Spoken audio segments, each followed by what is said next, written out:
All right, today we're tackling something huge, the global water crisis. And yeah, it's a topic you think you know, but trust me, the real story goes so much deeper than just what comes out of your tap.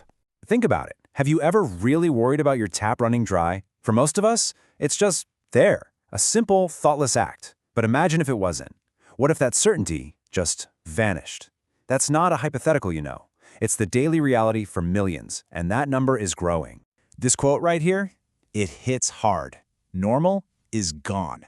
All those things we took for granted about water, that it's endless, that the seasons are predictable, that's all out the window.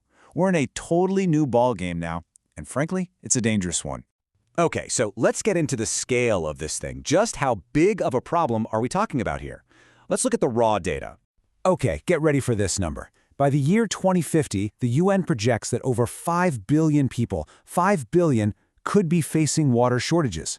I mean, just let that sink in. That's more than half the people on the entire planet.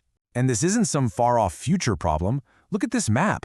All those yellow and brown areas, that's where this is happening right now. We're talking about the American Southwest, North Africa, the Middle East, huge parts of Asia.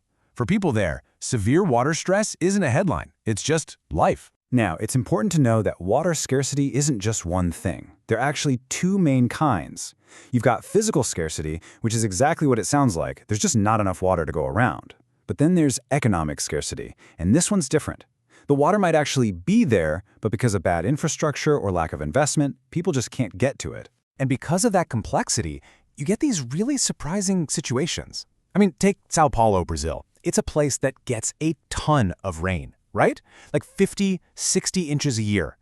You'd never think they'd have a water problem, but they do. Deforestation messes with the weather patterns, you throw in some poor management, and suddenly you have a massive city where they literally have to turn the taps off on certain days. So you can see this is way bigger than just not having enough to drink. Water is, well, it's everything. It's the foundation of our entire modern world. And when that foundation starts to crack, the ripple effects are felt absolutely everywhere. All right, let's play a little game. Look at this number, 1,000 tons. What do you think that could possibly represent when we're talking about water? It takes 1,000 tons of water to grow just 1 ton of grain. It's wild, right? And that's nothing. For beef, it can be up to 15,000 tons of water for 1 ton of meat. This is what we call the water footprint of our food, and as you can see, it is absolutely massive. And this is what happens when that tap runs dry. See, farming uses about 70% of all the fresh water we pull from the planet. So when the rivers get low and the wells run dry, our food supply is in serious trouble. We're talking major crop failures, which leads to food insecurity for millions and millions of people. But the dominoes don't stop falling there. Think about our energy grid. It needs water for hydropower, for cooling power plants. What about our health? The pandemic showed us how crucial hand washing is, but 2.3 billion people don't even have basic facilities at home.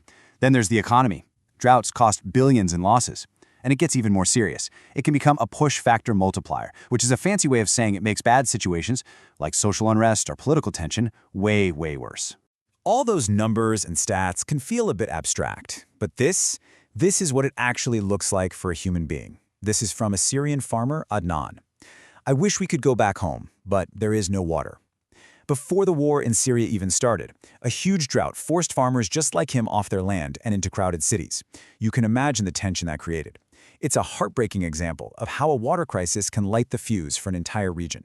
Okay, so that's all pretty bleak, I know, but here's the thing. It's not a lost cause, not even close. We're not powerless here. We actually have incredible tools and the brainpower to chart a new course, and a huge part of that is all about innovation. Check this out. This is the city of Windhoek in Namibia, one of the driest spots on the planet. And for over 50 years, they've been doing something that sounds like science fiction. They literally recycle their wastewater directly into pure, safe drinking water. Yeah, you heard that right. They use this whole multi-step process, filtering out the big stuff, using microbes to eat the gunk, ultrafiltration to get bacteria, and boom.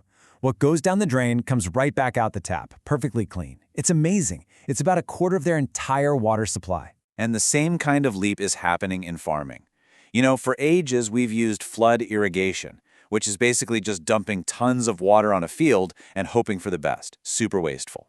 But now, we're moving to these incredible smart systems. We're talking AI, IoT sensors in the soil. They figure out exactly how much water a single plant needs and when it needs it, and they deliver it right to the roots. It's a total game changer. And there's so much more cool stuff happening.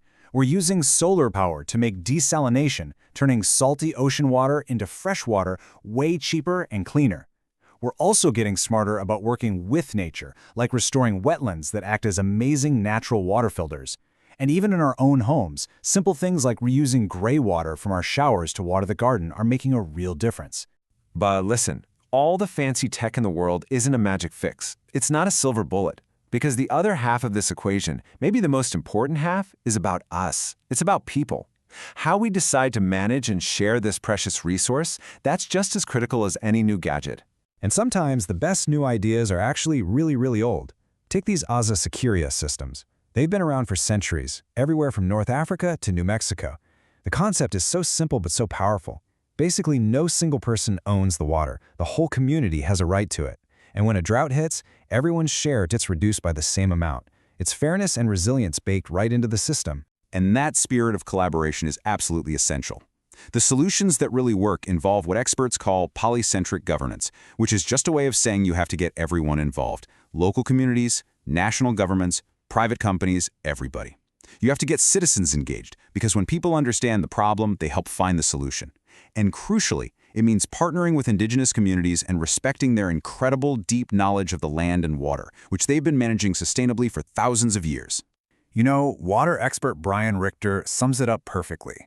He says the places that are succeeding in tackling their water challenges are the ones doing the best job of engaging their citizens. It really is that simple. It comes down to people. So what about you? What can you do? Look, it doesn't have to be some huge world-changing thing. Richter suggests something super simple. Just get curious. Go knock on the door of your local water utility. Ask them, hey, what are our biggest challenges here? Learn about where your water comes from. And then ask, how can I help? Seriously, that's where real change starts. And all of this brings us to one last really big question. We tend to think of water's value in dollars and cents, right? But the UN is pushing us to think bigger, to value water for what it really is, the source of our health, our culture, our very future. So I'll just leave you with this to think about. In a thirsty world, what is water truly worth?